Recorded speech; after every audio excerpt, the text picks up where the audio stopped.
I love Cara. You have great kids. There's no better way to measure what you've actually meant in the world than the kids you bring into it. And your daughters are great, and I'm not surprised that they're healthy. They make me proud of the family. Thank God the next generation is better than the one that brought it into this world. I'm doing pretty well, all things considered. This is very tough. I get it now. I've now become part of this group of people who have this virus, and they're reaching out, and friends and people who are new friends. They have this 5, 8, 10 days, constant virus, constant fever, and it's tough.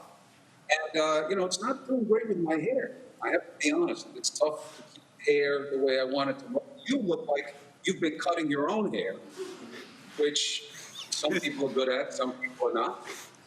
So I've chosen to wear a hat because I don't want to butcher my own haircut. But it's going to be a long slog. Now that I know the fight that I'm in for, I'm more comfortable. And I've learned that I see why it takes people out. You got to rest because your body has the fever because it's fighting the virus. And you've got to chill. I'm very lucky. I have a wife who loves me, who's keeping me fed.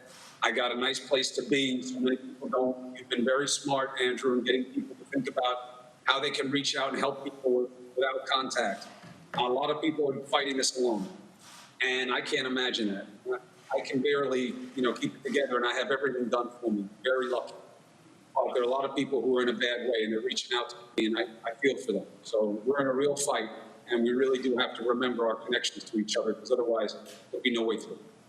You're on what? You're on day 2?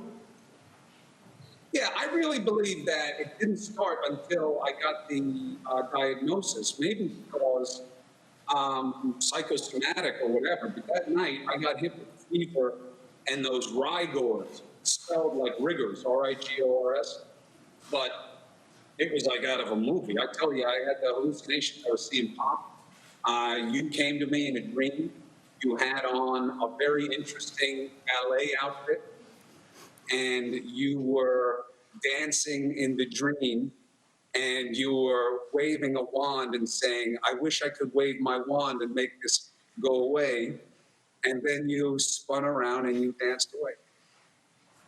Well, there's a lot of metaphoric reality in that one. I thank you for sharing that with us. It was kind of you. Obviously, it I can't get has. that picture out of my head. That's all I see. I look at it. Obviously, the fever has affected your mental capacity. And Yeah.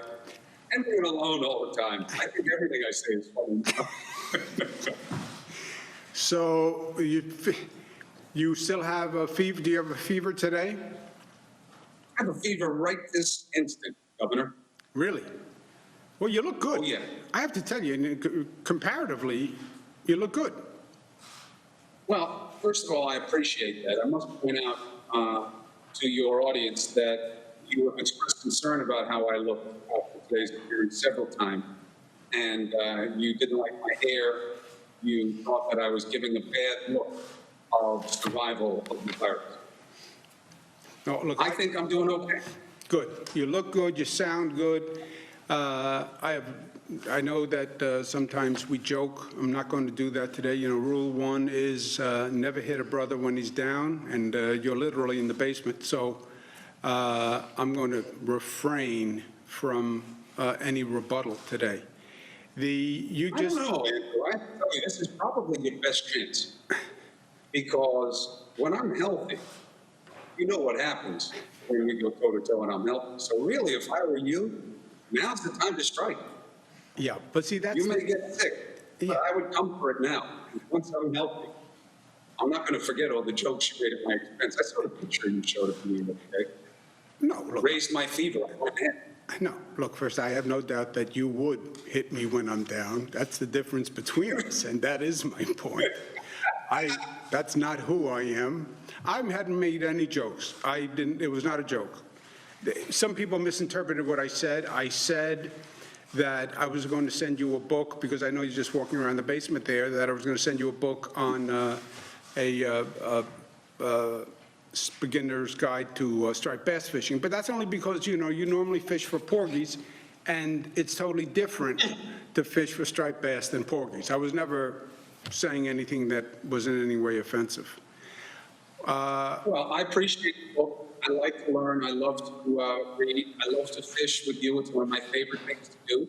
You're the only person I've ever known who fishes in all white, because you have no expectation of getting any kind of fish or any type of substance on you at any time when you fish, which has been great training for the virus. You have lived a sterilized existence pretty much the entire time I've known you. Yes, I believe you can fish and still stay neat and clean. I'll tell you this. I love these press conferences. I think you should have one every day.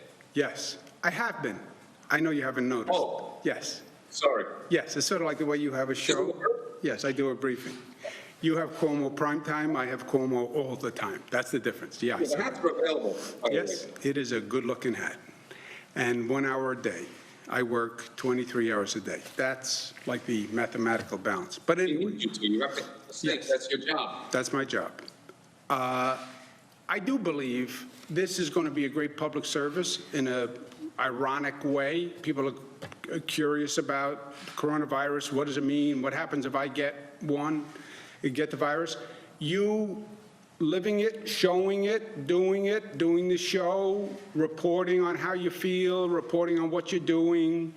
I think it really it demystifies this. It takes a lot of the unknown out of the equation.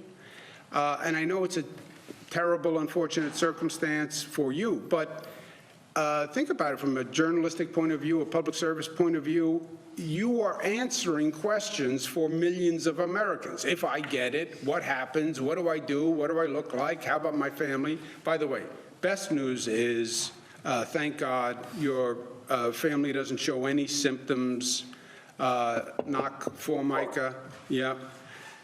Because if your wife had any symptoms, you would be in the basement for a lot longer than this virus would keep you in the basement, my brother. But Let me tell you, I don't know how I would do it without it. I mean, I've always been emotionally dependent on my wife, but now I don't eat without Christina. that's a The problem. kids won't come anywhere near me. Yeah. The dogs won't even come down the stairs. Well, is I had that, to trick the dog to come in to take a picture with it. is that a relationship is- issue, or is that like a canine instinct issue? I think that, people get into survival mode, and they're like, look, big dog went down, doesn't mean we all have to go down, and they are keeping their distance. I get a FaceTime alert every once in a while. I get a text message. They are all very proud of you and what you're doing. I know how hard this is for you. I know it's frustrating when you can't control what you need, and you know what you need, and you know how important it is, and you can't get it. And that is very tough, and I've watched it in real time with you. And I can tell people, of course, I'm your brother. I'll never be objective about you. You're my favorite guy. But I've never seen you work harder than now. And I've never seen you have this kind of desperation to source equipment, and you're drawing in from everybody you know. And you've done everything you can to stay positive with the federal government. And that is so important right now. And you're doing everything you can. Unfortunately, look, what's one of the big lessons in life that Pop always used to tell us? Certain things you're not going to be able to control. Certain things are going to happen. This virus is one of them. It happened. It's going to run its course. You guys can't put a number on it. I know there's a huge temptation to do it. I know you're using the models. I talked to Dr. Fauci and all the different experts. People want timing, but we got to be realistic. We don't know how long it's going to last. We only know what we control, which is staying away from one another. And if we do that well, things will go better. But sometimes in life, you got to ride it out. And when one of those experiences now, people will remember this period, maybe more than any other period in our lives. And people will be remembered for how they stepped up right now and what they did and what they didn't do. And I'm very proud of you, big brother. I'll tell you that. Well, look, I've said at this briefing, this is a transformative moment for the state, for the country. I believe that. I also believe it's a moment where you really see what people are made of. When the pressure is on, that's when you see all the cracks and you see all the strength. It's easy to be nice when everything is nice, but when the pressure is really on. And for you, when they told you you tested positive, a lot of people's instinct would have been to get in bed, pull the covers over your head, and just lay there. For you to get up, do that show, share with people, that is a strength and a character strength that is really incredible. And, you know, we joke a lot, but the strength that you showed here and the dedication to journalism and your skill and your ability to make this okay for people and to communicate it. You can do the coronavirus, have the coronavirus, but, you know, life goes on. I've been saying 1,000 times, 80% of the people get it and they will self-resolve, you know. But you're showing that. And not many people would have stood up the way you have stood up. And I've always been proud of you. You know that. On a basic level. Not only do I love you, I've always been proud of you, but I've never been prouder of you than I am right now. You go get some rest. I love you. Everybody loves you. This is going to be fine. You're going to get through it, and you're going to do a beautiful public service in the meantime. And I'm proud of you. And then we'll go fishing, we'll have a drink, and we'll laugh about it. Go get some rest. Thank you for taking the time. And I know that I have to take care of myself. I won't do the show all the time. I'll do it whenever I can. People are very nice and saying, don't work too much because you don't want to compromise fighting the virus. They are right. You're right to say that as well. And I hear all the advice. I love you. Thank you for letting me join today. I'll enjoy watching this now that I know it's a regular thing. I'll watch it every day because I'm stuck in the basement. Thank you. Thank you for saying such loving, supportive things. If you need me, you know where I am. Rule 1, never hit a brother when he's down, in the basement. Love you. In the basement. In the basement. Love you. Ciao. Questions? Let's do the coronavirus. We will make America great again.